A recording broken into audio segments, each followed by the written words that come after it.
And we're live for the first time in a bit with actual Boros Burn, going back to the basics and seeing how the deck is at the start of 2023.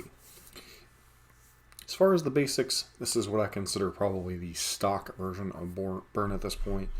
You have the 4 Monastery Swiftspear, the 4 Goblin Gods, and the 4 Eidolons. I know some people have been cutting Eidolon lately. Not exactly in that camp yet. We'll keep an eye specifically on that card throughout this league.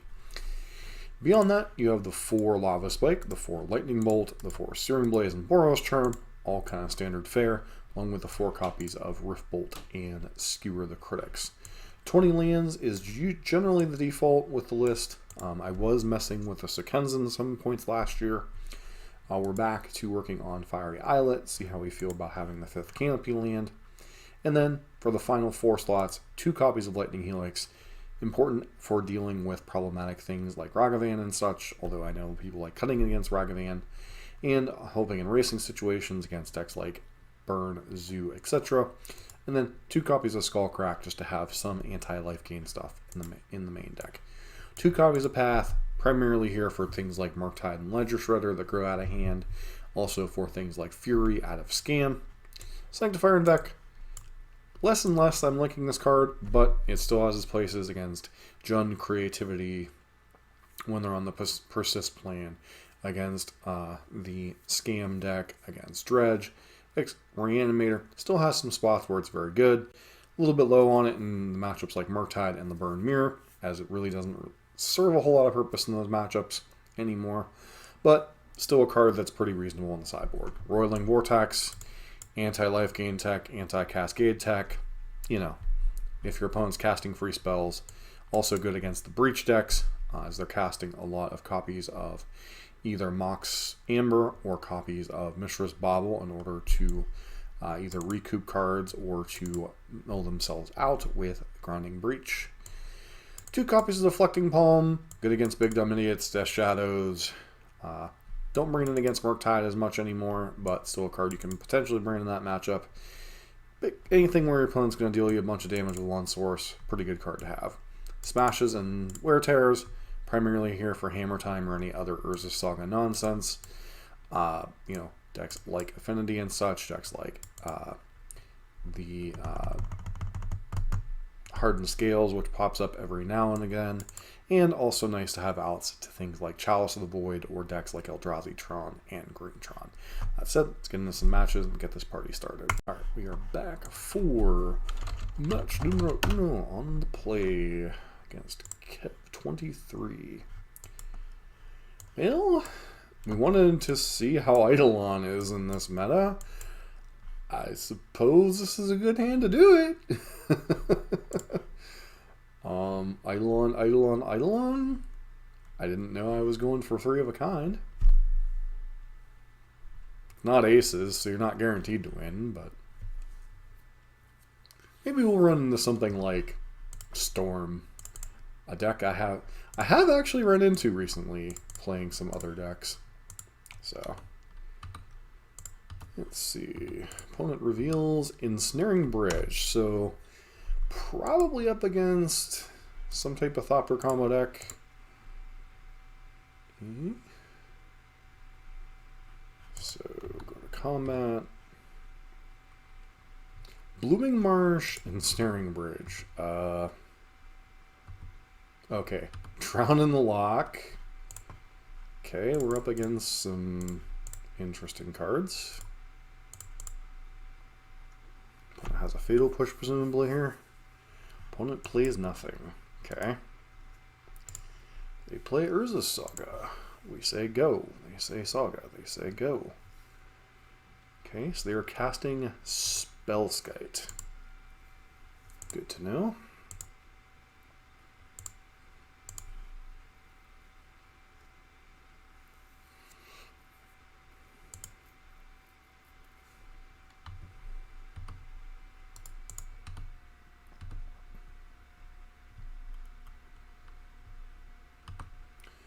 Is unfortunately drawing a Boseiju. Not a Boseiju, Bosege me. Oh, well. So could cast Bolt and Skewer. If they want to redirect Bolt, their Skite dies. We could cast another Eidolon, but I think we actually want to get our spells out of our system first. So I'm going to cast Skewer here first, or Lava Spike first. Put them to 9. They can't redirect it, which our opponent is apparently aware of. Cast that and pass. Obviously, they have access to Boseiju, but if they Boseiju, then they're really hamstringing themselves on mana as far as using Urza's Saga.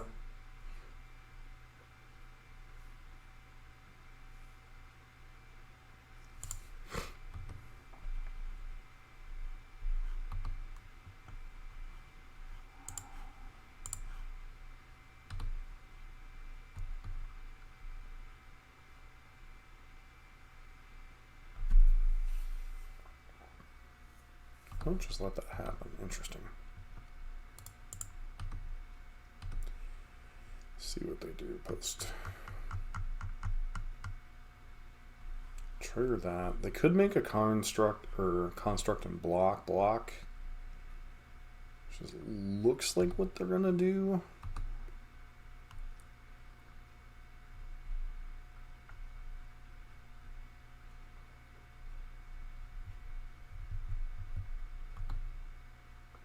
So we're going to lose both of our creatures.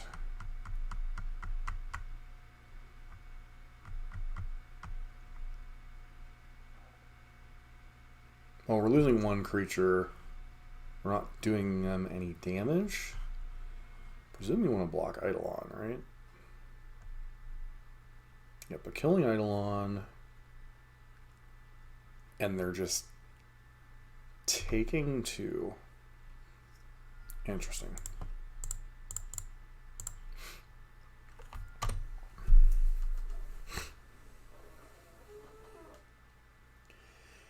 think the biggest restriction for our opponent right now is mana. So I'm not sure. Looks like they're just going to use mana from Urza's Saga. What do they even go get here?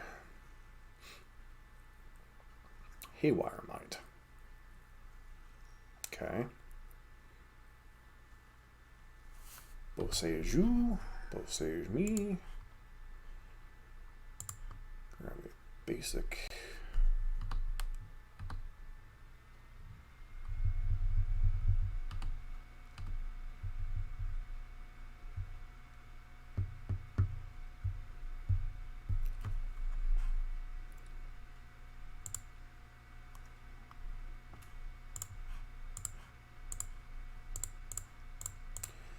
Notably, our opponent will not be able to redirect this. They can obviously drown and lock this.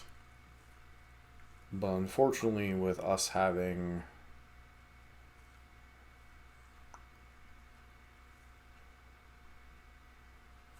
being restricted on sorcery speed with Searing Blaze,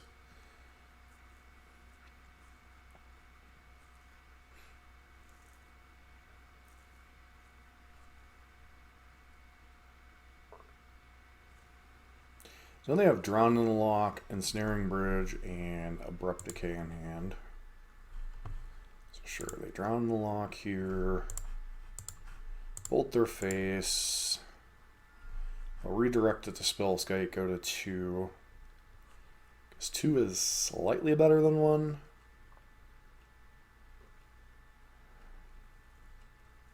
Allows you to use fetch lands potentially. Yep. And pass. You're not attacking because we're not letting them gain 2 life with Haywire Might. Notably, this can only hit non-creature artifacts or non-creature enchantments. So if they play something, they can blow up one of their own stuff. I guess they could technically blow up their own Spellskite or something in a pinch. Opponent going to cast an Inquisition, taking our Eidolon, which is fairly middling right now anyway. honestly surprised they don't deploy their Ensnaring Bridge, but I guess it doesn't do a ton on the current board.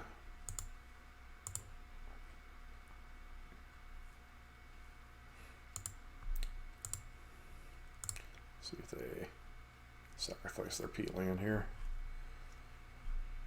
So they are just dead here because they cannot redirect to Spellskite, so they are just dead.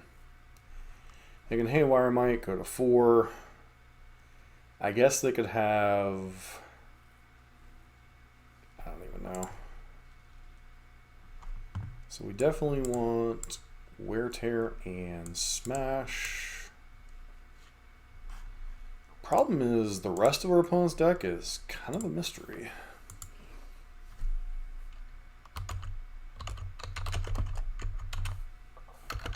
See if there are any recent finishes with the eclectic mix of cards that we just saw.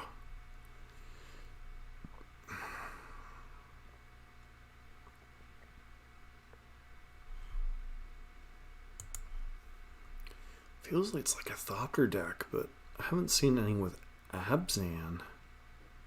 Not Abzan, Sultai late.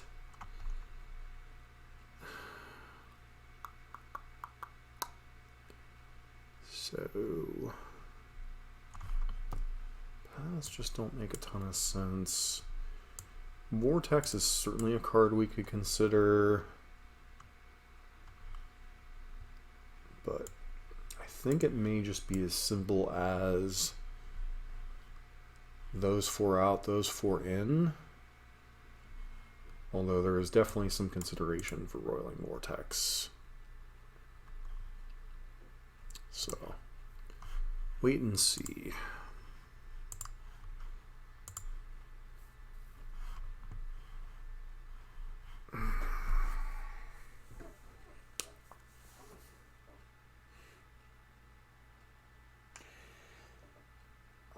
So, one thing I found interesting is Mengu would keep 4 landers in Burn. Not that I'm saying that it's correct, but if there's ever a 4-lander you're going to keep, it's going to be this one. So,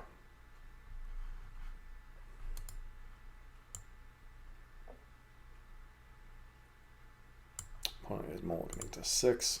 Now, obviously, they're likely to have a lot of tools to really annoy us. We're going to have an Inquisition here. Yep. Probably take Boros Charm here would be my guess. It's just the most raw damage.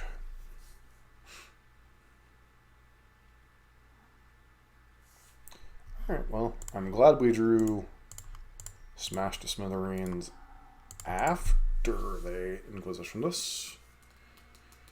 That feels like a key card in this matchup. And our opponent is... Seriously? You have a second one? Nope, you just have Haywire Might. Alright.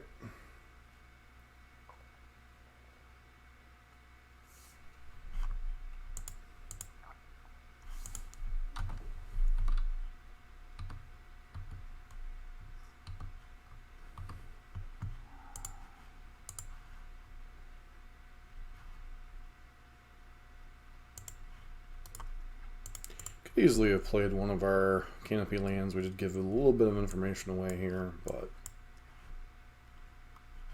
definitely not spending a removal spell on that. Opponent seems to be stuck on lands, so am I blowing up that expedition map? I think I might be. Opponent does get to blow it up themselves.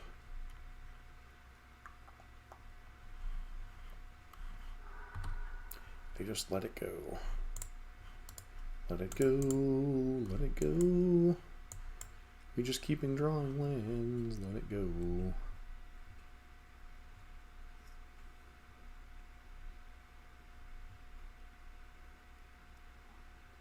I'll draw a land. I mean, you may as well start beating down with Haywire Might, right?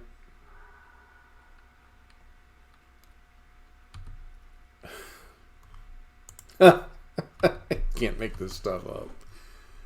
Oh well. Keep a 4-lander, immediately draw all lands except for Smash to Smithereens.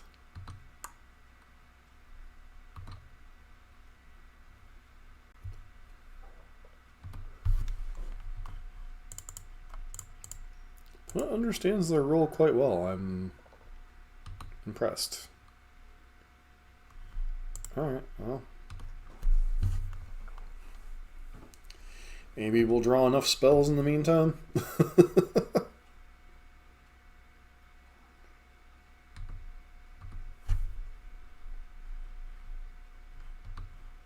That is like deathly afraid of us drawing a Goblin Guide or something.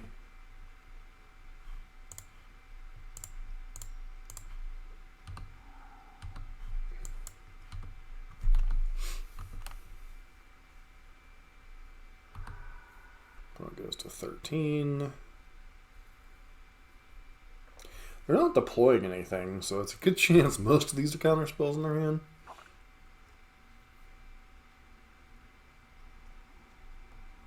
That makes life a little bit more difficult.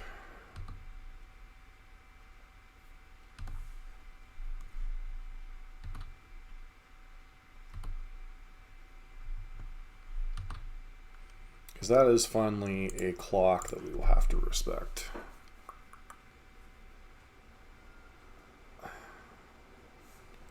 Do we even deploy Eidolon here?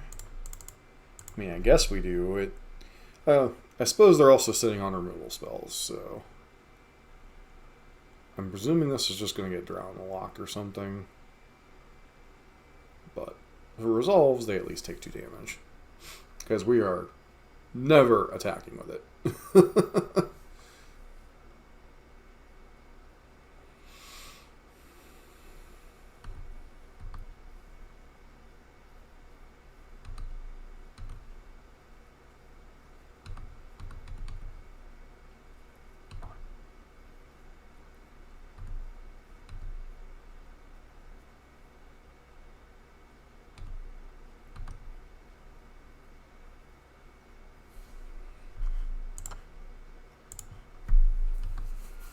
Alright, pass.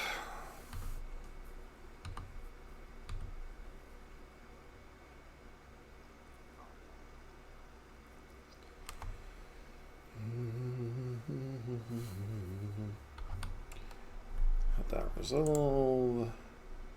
Fuse, do that, do that.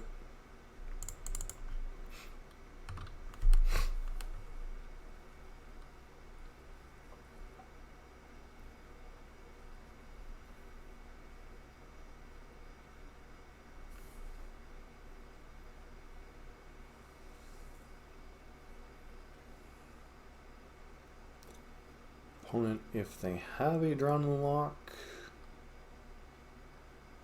they're fatal pushing here. Targeting Eidolon, I'm presuming.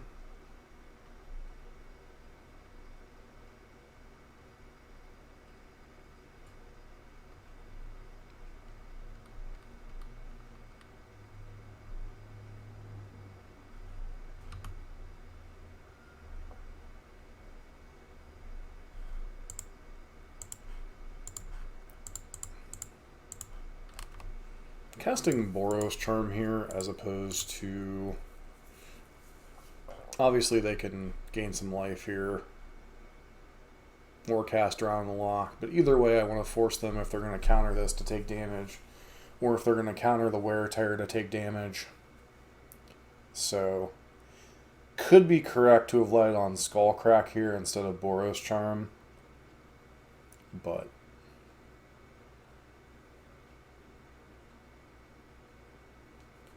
I don't know that they have a Drown and Lock, because I don't know if they have a Drown and Lock, they should have let that Eidolon resolve.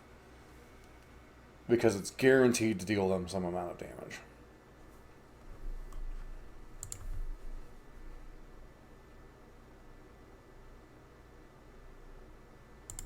But I suspect they have a Drown and Lock for this Wear Tear. Or they're just going to blow up the...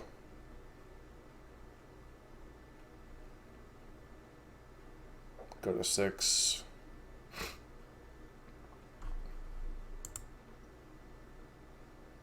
Oh, they can't actually... So what do they have in their hand? That wear tear has to be something you counter if you have a counter spell.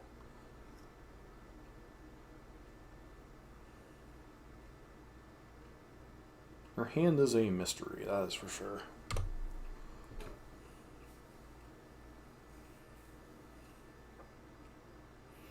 Alright, we just pass. We can play this game without you having a where is this saw going to play? Nothing matters.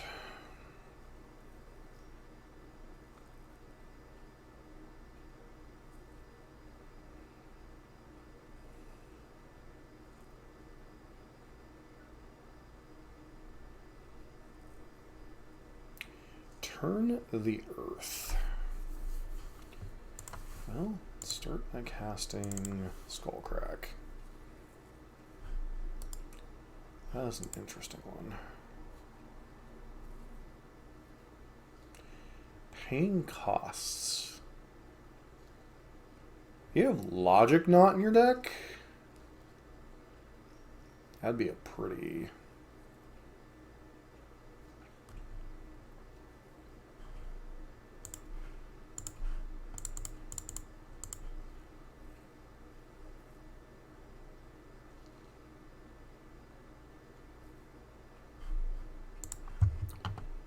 Okay, well...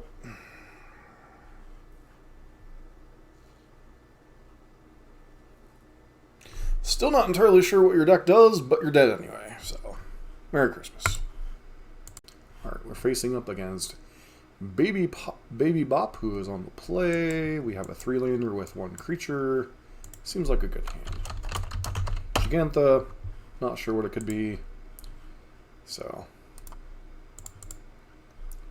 Opponent's going to 5. Aggressive mulliganing kind of suggests Tron.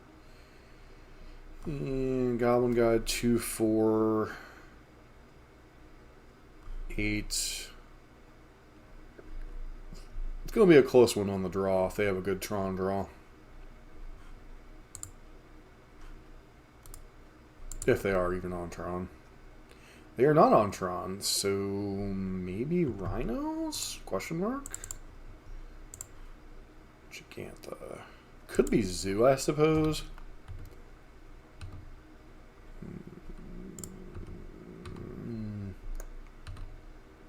Okay, looks to be Zoo, I'm guessing. If they fetch a crazy Triumph combination, then we know they're likely on Zoo. Because Gigantha eliminates a good portion of cards that are relevant.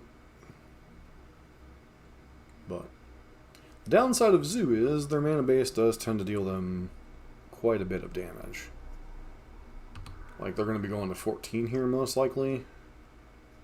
Yep. To summon a Scion of Draco. I think we just take the opportunity to resolve Boros Charm while they don't have Stubby D up. Our opponent to 10 and pass. We have 12 points of burn in hand. Do they attack? They in fact do. Okay, so you have another creature to play. I have another Scion and a land with nothing in play. Alright, so I could put them to 1.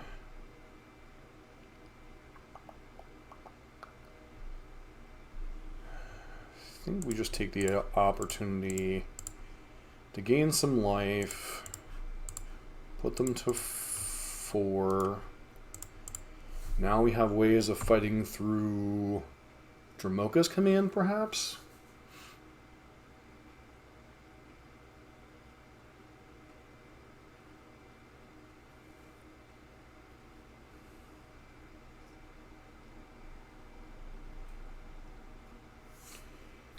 It's got a Territorial Kavu.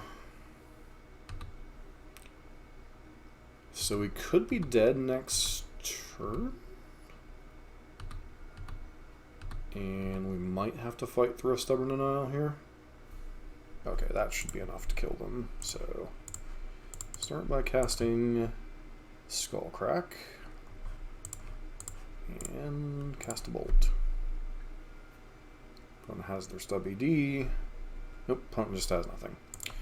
Okay. We're up against Zoo. Path is good. Deflecting Palm. It's decent. Sanctifier doesn't do much. Wear Tear, middling, can hit Leyline Binding, but not really relevant. Smash is whatever. Roiling Vortex is a bit of a joke. I think in this matchup we actually board out the Eidolons. That's one for the anti-Eidolon camp. And hope or 1-drops can do some damage. So while their mana base is very painful to them, usually it deals them 4 damage. If they fetch Tri-Land, Shockland, it's 4 to 5 damage. So, is one of the nice things about their deck. The downside is their clock is about as fast as ours, so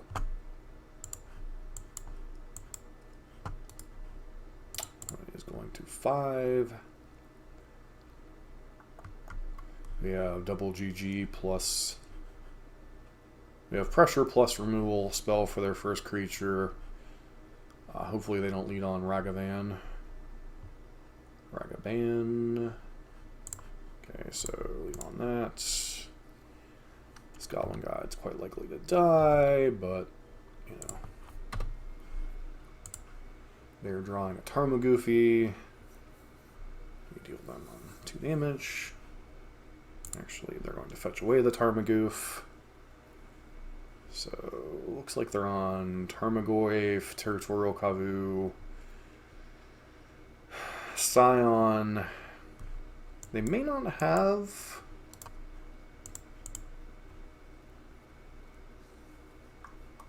Okay, 14. Yep, they have Scion. And for those of you that always question why I like Path and Burn so much, these are the matchups that these style of matchups that used to be relevant. You just like literally go 1-drop creature, Path to exile your dude, hit you for 4. Suddenly you're at 10. We have 9 points of Burn in hand. These are the games that Burn used to love to have Path to exile because big dumb idiots just cause a lot of problems for Burn. Opponent is drawing a Flusterstorm. Good to know about.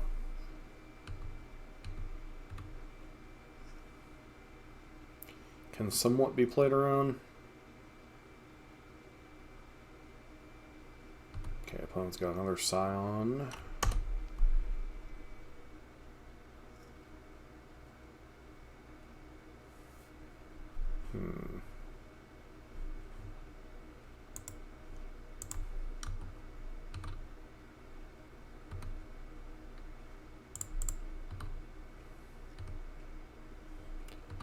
Draws the Wooded Foothills and a Knacky Tattle.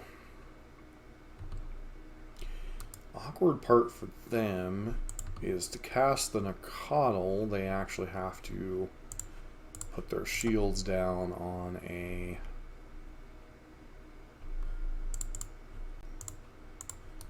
Suspend Riftbolt. So we get to use our mana, but they don't get to do anything with their Flusterstorm. Okay, so we know 2 of the 4 cards in our opponent's hand. I guess they get to fetch basic forest here. Play out their Knacky Tattle. Hit us for 4. Mountain, Plains. Okay, so they only have access to Flusterstorm. There's no Dramoka's command nonsense we have to play around. So they should just be dead here.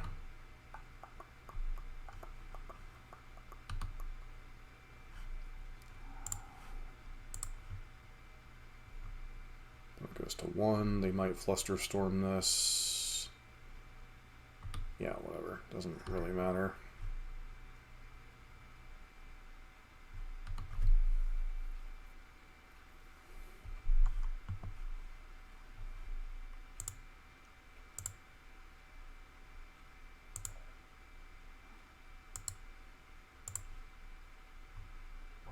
We draw land.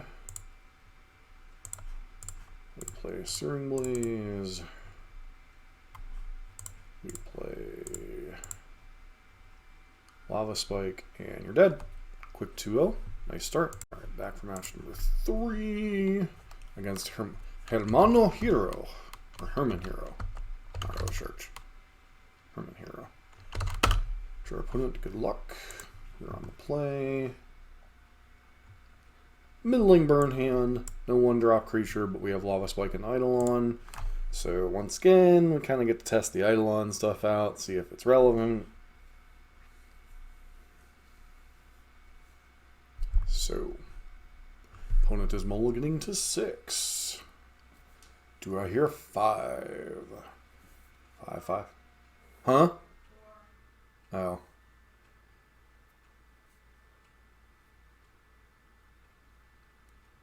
I guess you were right. I was going to hear you on the video. It's all good.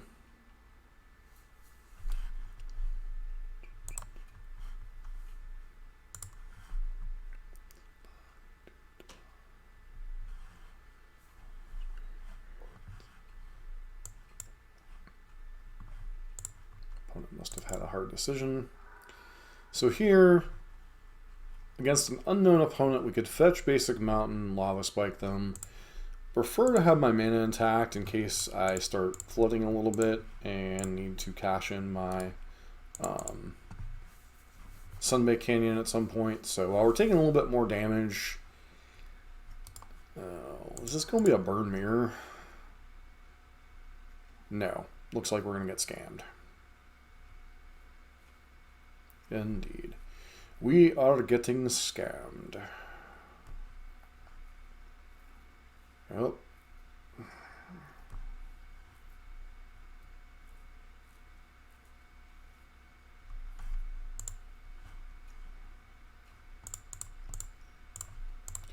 Well, let's cast a chump blocker. Go.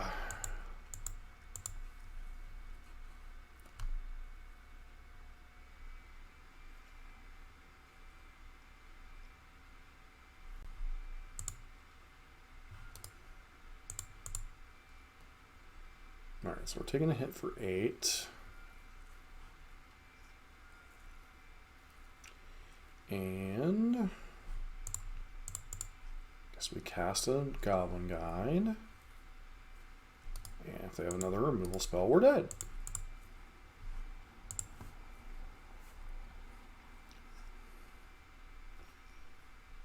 Yep.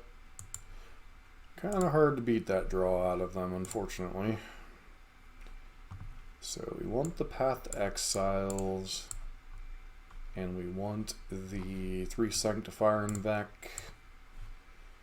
Eidolon and Skullcrack are both fairly middling here. They have Blood Moon, which they might leave in, which makes our white spells a little bit more annoying, but is what it is. I think we just cut these 5. Obviously, Skullcrack can be played through Blood Moon. Eidolon's not great in the matchup, especially if they have one of their nut draws. But at least it's a card that we can cast. So, well, if we don't get scammed, this hand is fine, but if we do get scammed, well, we're not winning the game anyway. I should say, if they have the grief scam, we are going to be in some trouble. But that's the case most of the time anyway, so.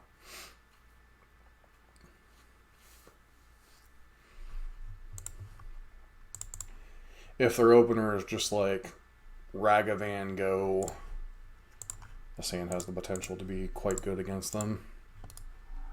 But if they have the nut draw, we're just in trouble, so. Well, it's just literally going to be Ragavan Go. That's considerably less threatening.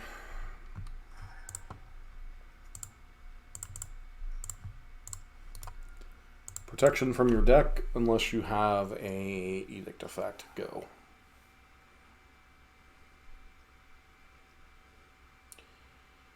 Nope. Engineered explosives. Okay, sure.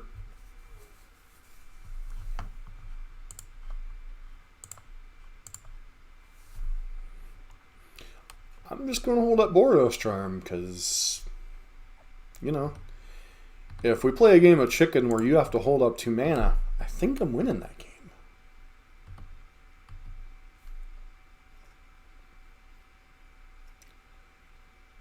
Do they Inquisition their Thoughtseize first?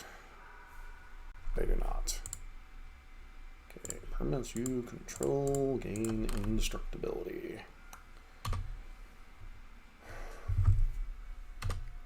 Boom. Do not yield their turn. Okay, that was hecka awkward.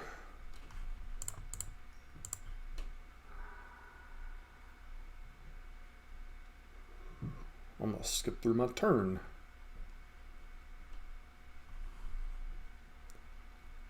Would have been nice to play a land before combat, but it is what it is.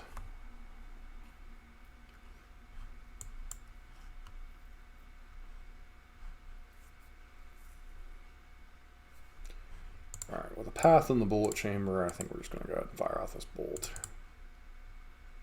I could easily have Fatal Push or Bolt or whatever. So that Swizzle Spear was going to die either way, so. Just going to play this untapped. Yes, it's a little bit extra damage, but if their next turn is just casting Grief, I just want to get rid of this. Ah, Dashing Monkey.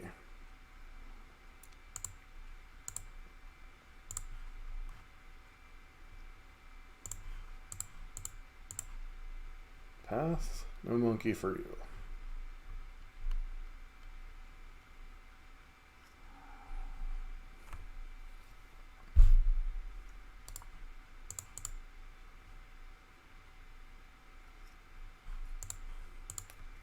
You know what's better than 1 card with protection from your deck?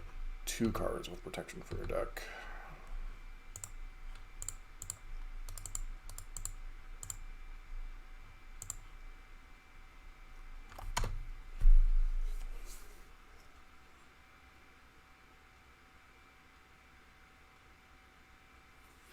Obviously, if they draw another engineered explosives, Sarah. Alright.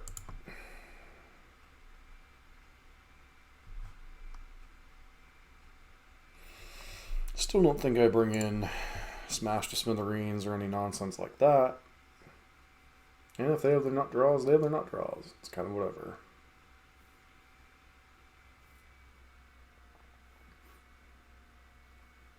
It's the one downside of this game matchup. Like, their normal draws you can compete with fairly reasonably.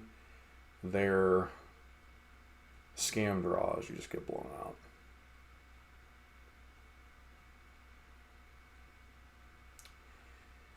I know you're never supposed to keep a 7 that has a 1-lander, but this hand certainly qualifies as one that it's reasonable. Especially if I'm going to get griefed or any of that nonsense. Okay.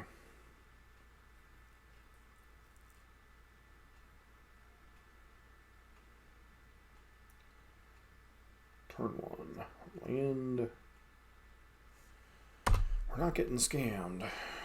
Alright. So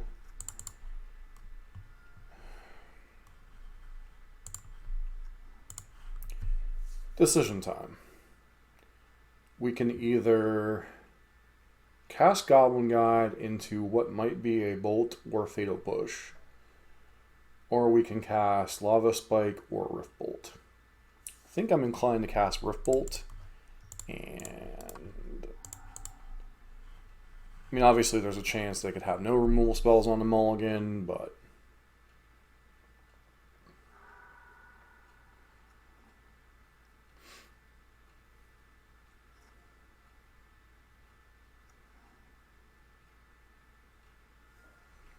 We're about to get hit by a dashed monkey.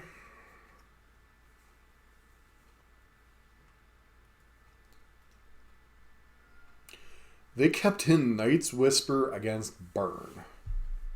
Oh my.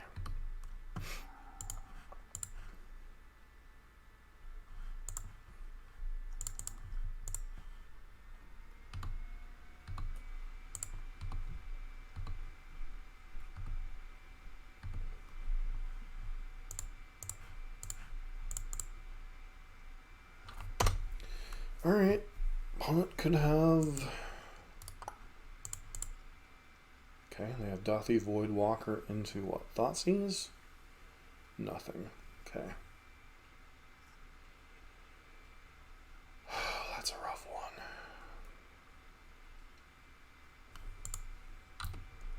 Start by attacking with Goblin God. If that connects, we just win the game. So, decent chance this is just going to be an extra draw step for them, but... Yep. Unsurprisingly, they had Fatal Push. They draw Ragavan. So I'm going to choose to cast a Sanctifier on Beck and pass the turn. We have to be mindful of not casting something like Path to Exile while the Sanctifier is in play, or while their Voidwalker's in play.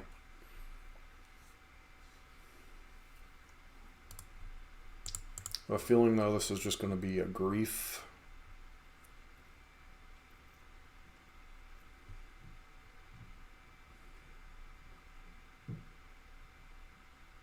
What are they casting from exile? Casting Goblin Guide from exile. Okay, so they have, what, Engineered Explosives?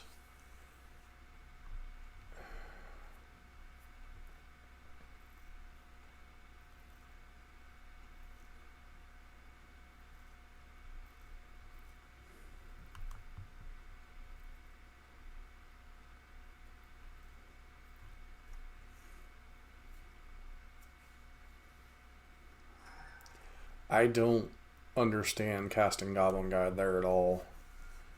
Does not make sense to me whatsoever.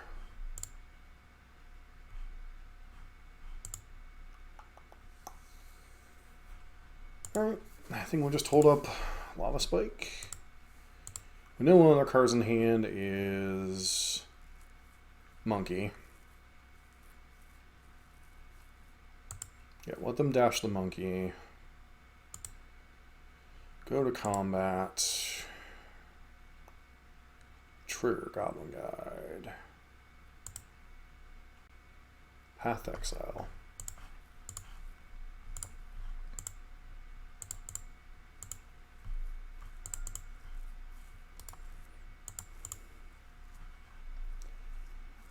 Okay.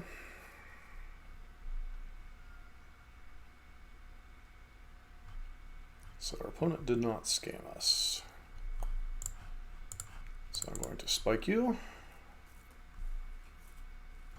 I'm going to skewer you.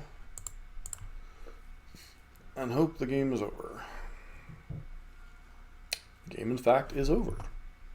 3-0. Alright, back for match number 4. We are on play.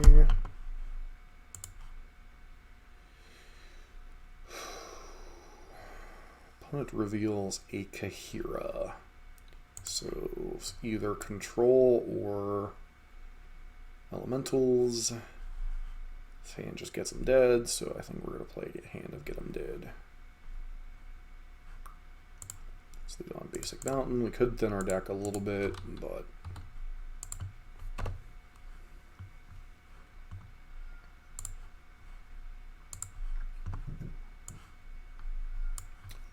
Alright. So, Unholy Heat, Kahira. What am I supposed to take away from that?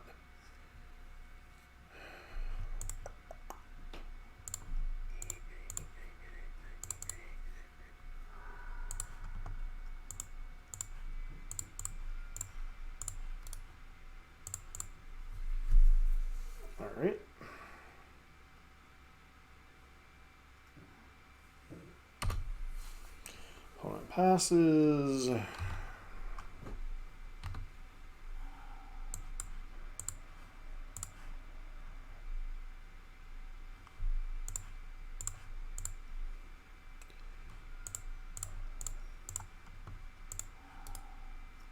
Pass turn. Opponent goes to 7.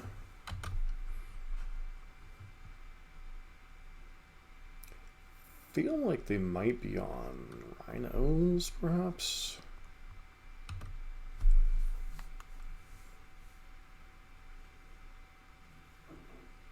It's gotta be rhinos, right? Maybe glimpse.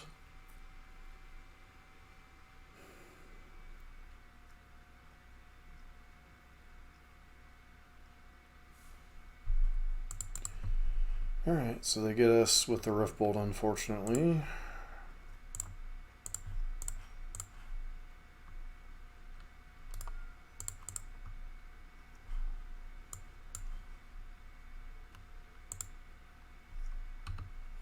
Can't cast Riftbolt, so it doesn't matter.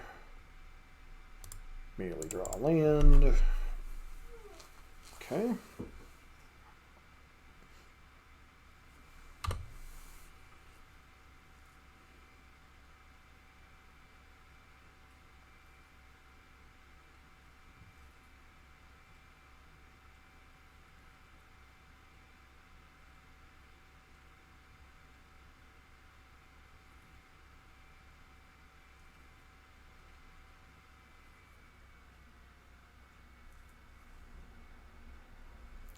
Opponent considering their options, probably deciding if they want to tap out of any type of counter magic they might have. Okay, to fairy, sure. Draw a card. So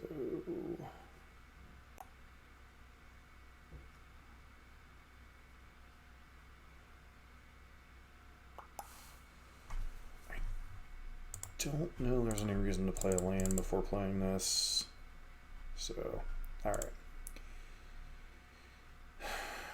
Kahira, Unholy Heat. Still could be elementals, or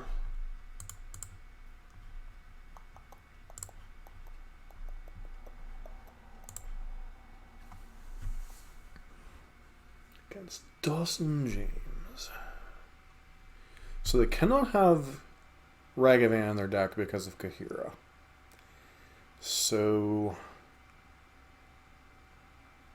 we still don't know if they're Risen Reef build or Counterspell build. So I still think we bring in the Vortexes, bring out the Blazes, or Riftbolts. Yeah, with the fairies, I think we actually bring out the Riftbolts. So our 2-drop spot's looking mighty chunky. They have Chalices in their deck.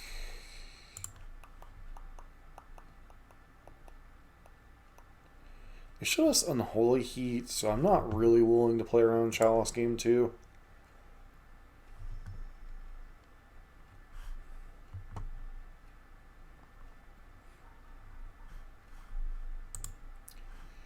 Yo-ho, bottles of wine, revenge, revenge is gonna be mine.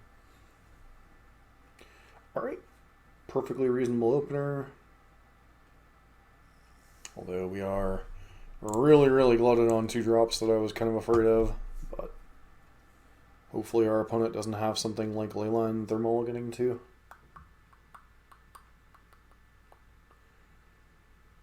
Yo-ho.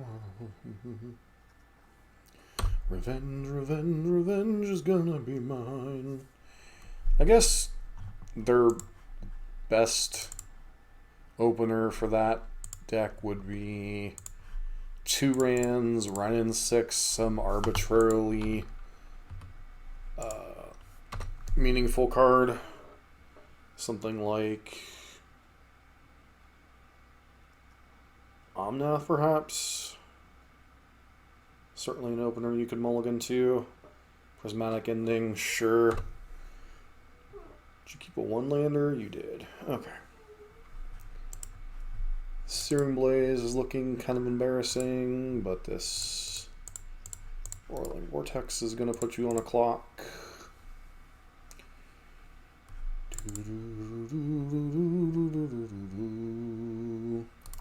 Sing yo ho. Revenge, revenge, revenge is gonna be mine. Alright, no reason to do anything. Like, legit. Sure, we could jam spells, but if they have, like, Flusterstorm or something, it's just kind of wasting things, so.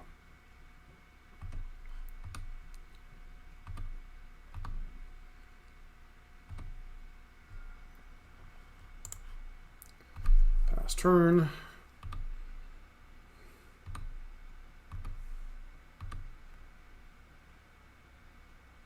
And our opponent could try to do like something like resolve, or they can concede. That is perfectly acceptable as well. Alright, back for our fifth and final match against a opponent that I recognize the screen name, but don't remember what decks they play. One lander, automatic mulligan on the play. This hand looks quite good. Putting back. I think it's between Skewer and Lava Spike. I think we'll choose Lava Spike. Obviously, this is dangerous if they're on a creature draw, but we just want to get them dead. Basic Island, no idea. That could be any number of decks. Could even be Merfolk. Actually, I think I recognize this player as a Merfolk player, and they are, in fact, a Merfolk player.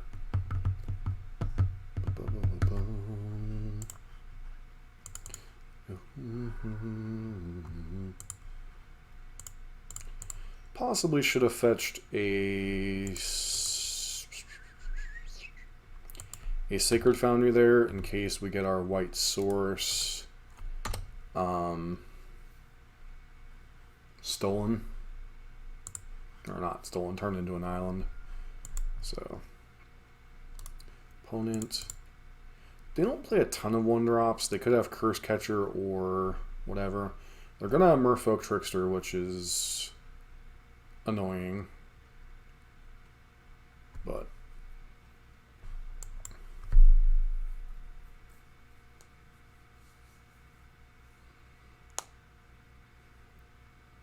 these early turns are very, very important for us because as the game goes longer, the Merfolk player is more and more favored. They also can have things like Counterspell, Force of Negation, etc. So we just go to combat, force them to cast Trickster. We cast Boros Charm in response. Make sure the Swizzle Spear gets the Prowess trigger before they put the ability on the stack. And they'll probably tap down the Swizzle Spear, force us to trade with Goblin Guides. And I think I'm fine with that because we're in the business of forcing damage here. And the longer this game goes, the less damage we're going to be able to force. So them actually seeing a Sfaloon here might actually be good for the home team. The downside is they could have that stupid Merfolk that turns everything of theirs into a Force Spike next turn. So I have a 1-drop, which is Tide Shaper. So alright, 2-drop. Presume they're going to play Sfaloon here.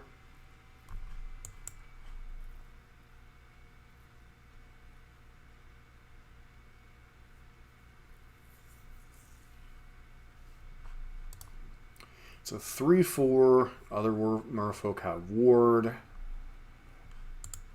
I mean, a lot of it depends on what other 2-drops they have in hand.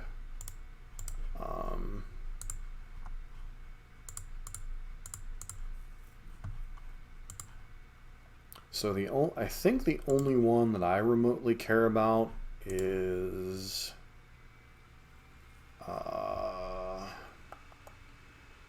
Voldarian Hexcatcher.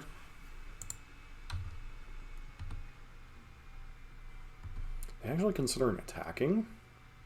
They're not. This looks like they're just going to hold up their mana.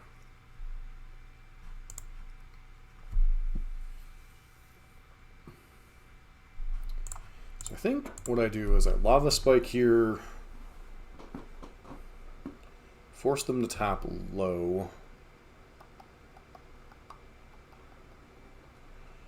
And if they take any game actions with their mana, we just try to kill them with Boros Charm.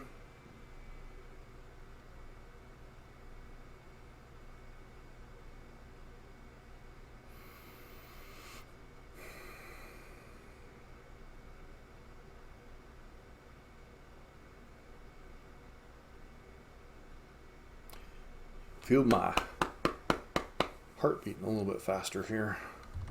Been a minute since we've been in a 5-0 match with Burn. Yep. So they get whatchamacallit in here. The Violent Trickster, I think we have to try to go for lethal.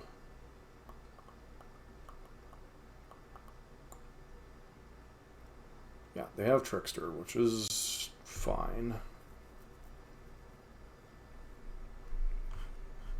How many of these decks are playing counterspells in the main deck? Chalice, Dismember.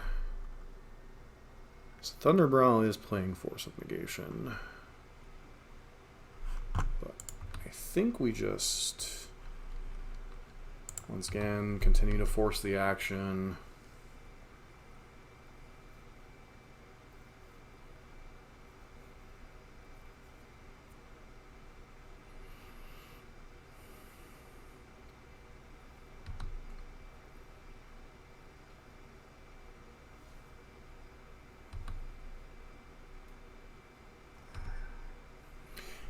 Actually, upkeep. So they can't actually cast Force of Negation during their upkeep. So we're going to try to Boros Charm them and hope they don't have Voldarian Hexcatcher, pretty much. Voldalian, whatever the heck it is.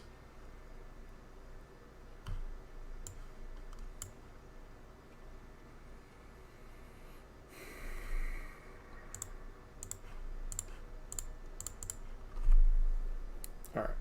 Do you have Hexcatcher?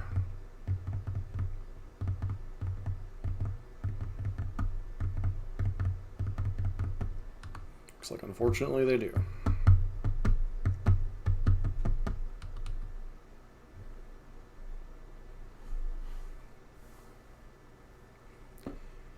So if we'd gone for it on our turn, we lose. Well, we don't lose, but we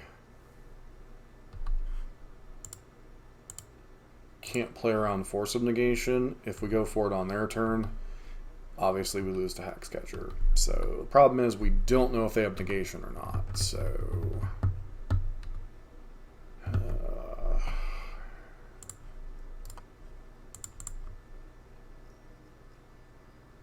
okay, there's the Svelun.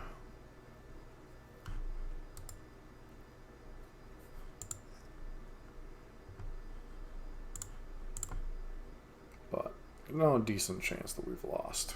So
Yep, just failing attacks.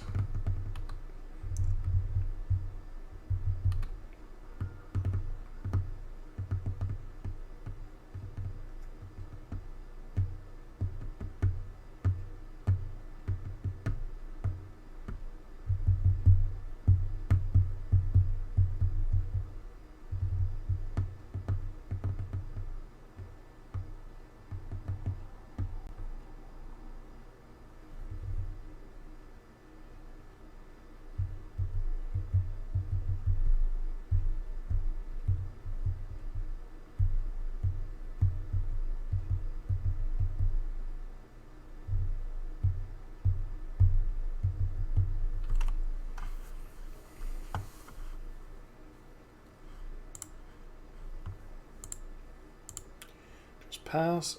We have no good attacks here, unfortunately. So this Boros Charm, don't know if we were supposed to play.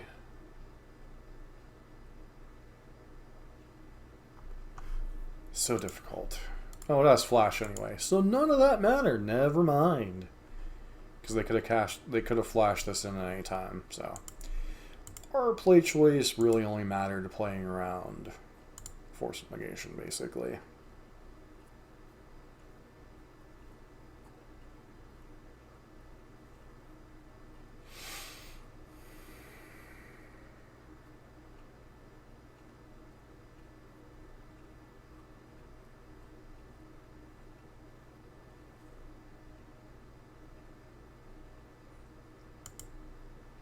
Okay.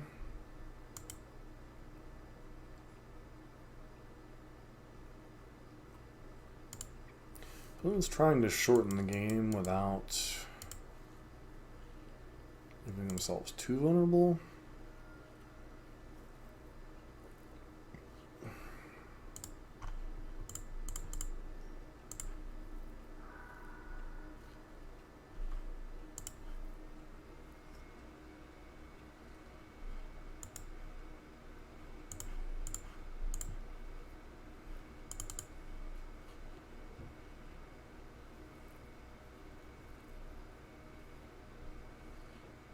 Probably shouldn't have. Well, the Scalding Tarn is whatever. Helps to play around the Force Catcher or the Lava Spike or Force Spike abilities. I think we have to try to attack and hope some way somehow this can't go sideways. But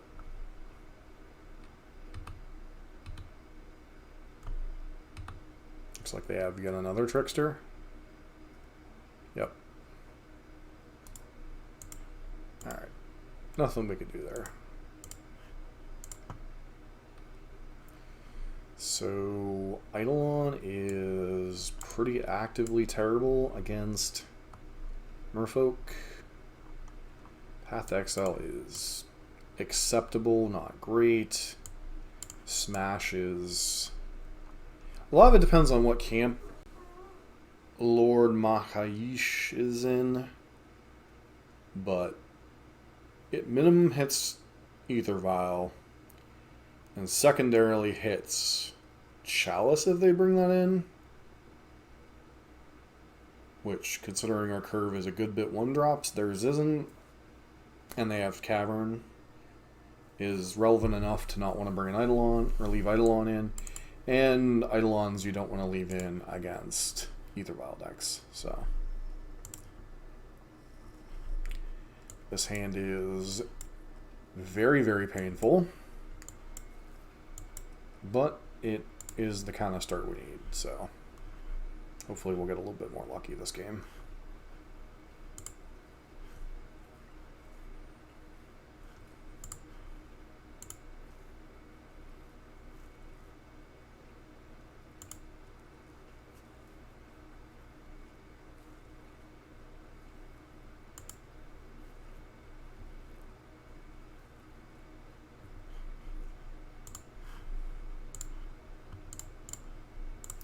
Lead on Goblin Guide. Hopefully Goblin Guide doesn't give them like 20 lands this game.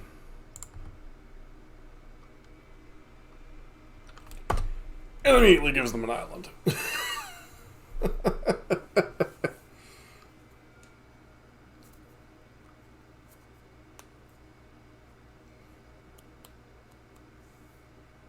Alright, island Ether Vial? No, just island. Okay. And, well... they have Lava Spike, more, or Force Spike, more power to, or... yeah.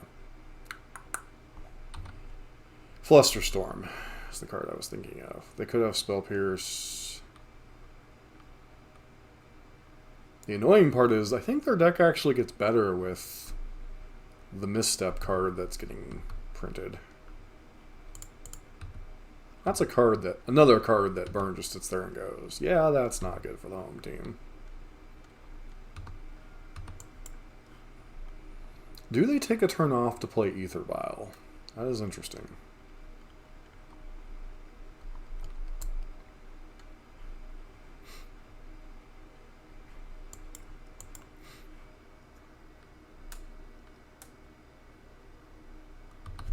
Oh, they just play Chalice.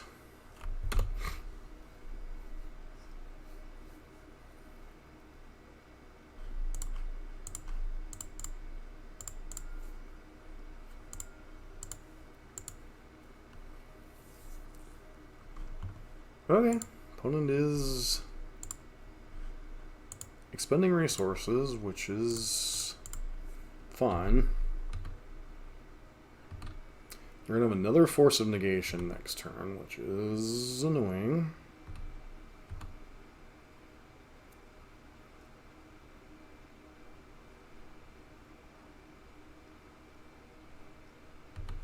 Svelun.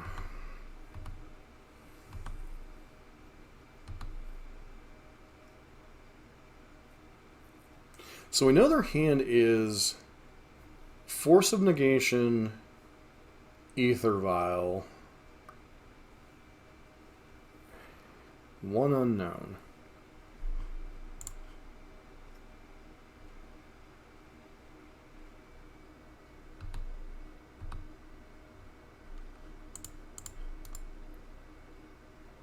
Okay, other Merfolk have. We're going to have a Lord of Atlantis, which they don't currently have in hand.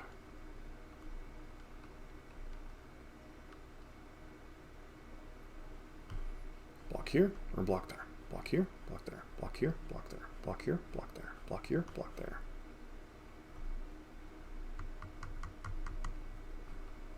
Sure.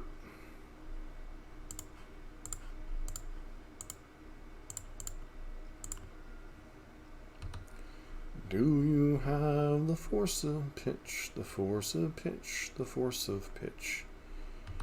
That's 2 Hex Catchers. And a partridge in a pear tree.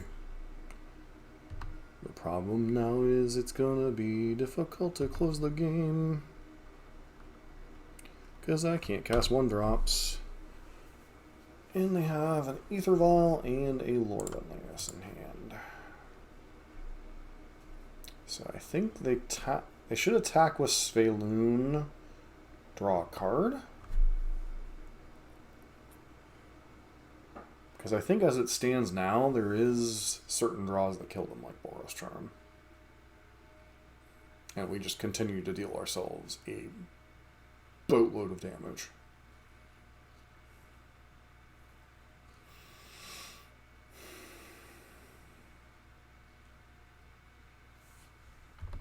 Yeah, it looks like they're attacking.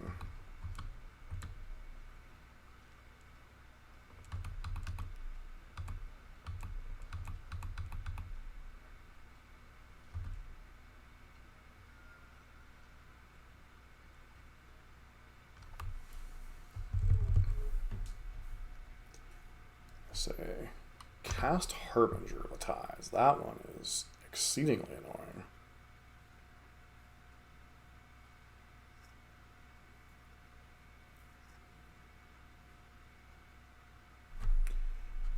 Sure.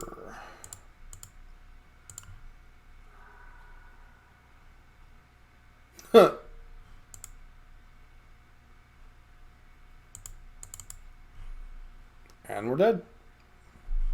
Because Lord of Atlantis pumps the team, and we're dead.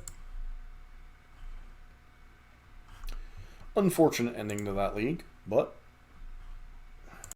like I said, unfortunately ending to the league, but you know, when you do play against a, I believe it's safe to call him a Merfolk master as well.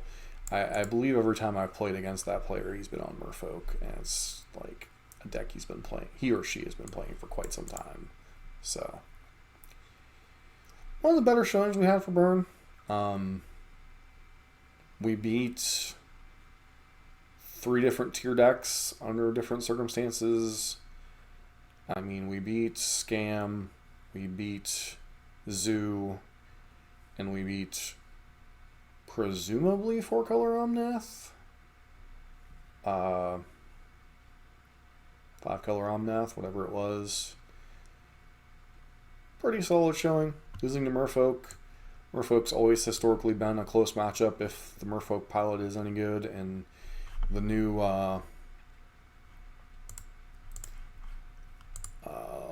Voldaren Hexcatcher just got us game 1 when we tried to play as best we could around whatever they could possibly have.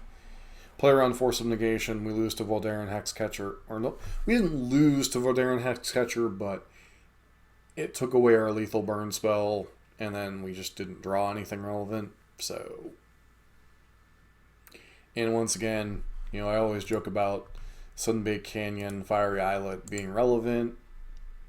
Sometimes the draws where you have 2 and 3 canopy lands just get you, and it definitely shortened the game that last round. Whether we would have won or not, you know, at that point I think we were specifically on Boros Charm or Bust to win the game, because Merfolk's land base does not deal themselves any damage. So, but yeah, pretty decent showing for the Burn deck this time. I played it a little bit off camera for something for the main channel, and I think we went 3-2 with it. So, pretty decent showing overall for what you could say is stock Burn. But another unfortunate card being printed for Burn's case is the new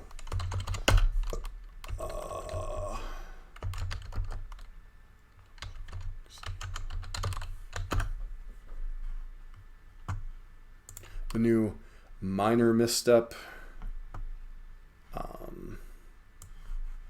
Is a new card being printed in the set. Counter target spell with mana value 1 or less. Unfortunately, this means the blue decks are going to have to get another way to interact with Burn on turn 1. So, yeah. How much that card sees play, I don't know. But once again, Burn's not really getting any new tools, and the blue decks around us keep getting a little bit stronger. Now, granted, some of them can't play it. Living End can't play it. Rhinos can't play it. But Omnath can. Murktide can. Merfolk can. Etc.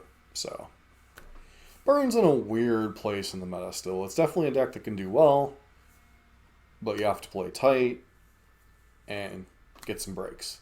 So, I want to thank everybody for tuning in. It's been our first true Burn stream of the new year, and it's probably been over a month since we played Burn on the channel, but I did need to take a little bit of a break from the deck considering how it closed out 2022.